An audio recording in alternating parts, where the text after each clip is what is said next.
So much has been said about the heroism and bravery of the Nigerian past revolutionaries. From line 4 and 5 of the Nigerian national anthem, it is said that the labors of our heroes past shall never be in vain. But what were our heroes truly laboring for?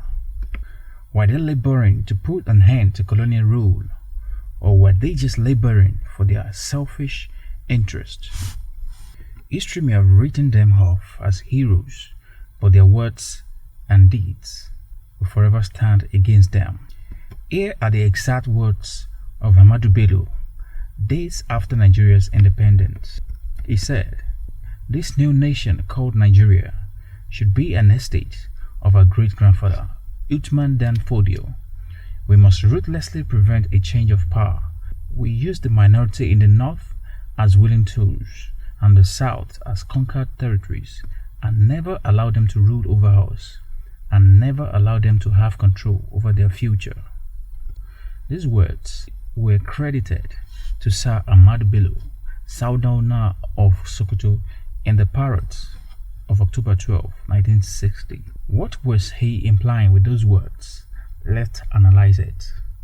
In the first part, he said, "This new nation, Nigeria, should be an estate of a great-grandfather, Uthman Dan Fodio." With these words, he denied the existence of other ethnic groups in Nigeria, and instead he saw other regions as slaves who would serve in the estate of Uthman Dan Fodio, the founding father of northern Nigeria. Nnamdi Azikiwe, on the other hand, was a tribal bigot, and these words of his are enough proof. It would appear that the God of Africa has created the Igbo nation to lead the children of Africa from the bondage of ages. These words were credited to Dr. Azikiwe in the West African Pilot of July 8, 1948. This overtly tribal and divisive comment made by Nigeria's supposed hero started a silent war in Nigeria.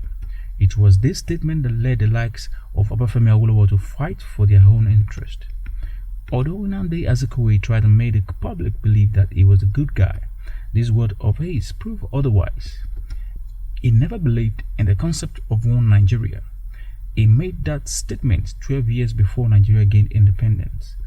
This was to show that he was only fighting for his own selfish interest, or the interest of his own ethnic group. The concept of one Nigeria was forced on the founding father by the British. It was a precondition for independence, and so our supposed heroes had no choice but to accept it. Obafemi Awolowo, on the other hand, killed more than 2 million Nigerians, and yet he is considered a hero. Under his reign as finance minister and Gowon's top advisor, he orchestrated a law that saw the deaths of millions of Nigerians, and to defend himself, he said, "All is fair in war, and starvation is one of the weapons of war. I don't see why we should feed our enemies fat in order for them to fight harder." These words were credited to Obafemi Awolowo on July 28, 1969.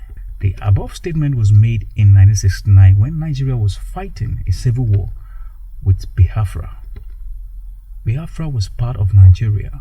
So what was he implying when he said, "I don't see why we should feed our enemies"? Obafemi Awolowo saw the Easterners as his enemies, and so he caused the death of millions of children and women who are not directly partaking in the war. This idea may have worked on soldiers on the battlefield, but it also caused the death of millions of children and women who are not directly involved in the war or who are not on the battlefield. So, do our past leaders deserve the glory they are being fed with? You decide, and it is time to let the truth out, and the time is now. There was no hero.